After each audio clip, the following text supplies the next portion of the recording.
I like that tool.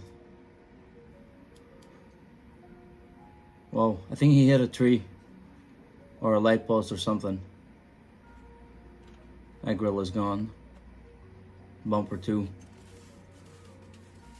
Okay, so that's how they did it without frame machines.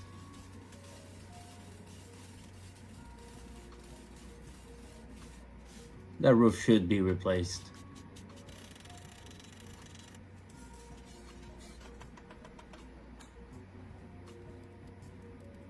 Wow. Okay, looks like he's replacing them. Especially those bridges.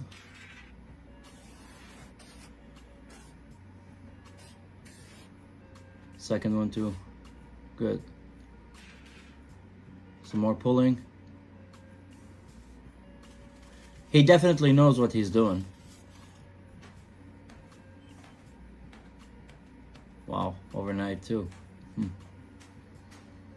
That's a lot of body work. That's a lot of banging. Now these bridges, they need to be replaced. Why? HSS, high strength steel, it will bend, it will flex, but once you start hammering on it and making it straighter, you made the metal too soft for the next crash.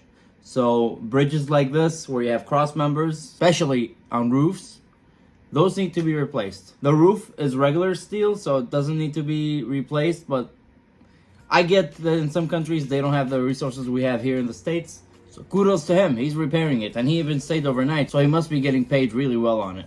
Okay, that's a part of the hood. That, most insurance companies in America, they don't allow you to repair with those staples. Why?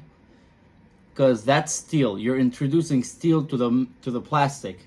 That will eventually get rusted and it will burst through the plastic. If you want to repair plastic for insurance companies, they don't let you use a stapler.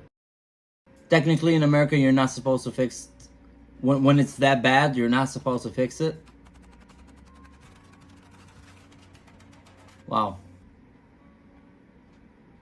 That is really nice work.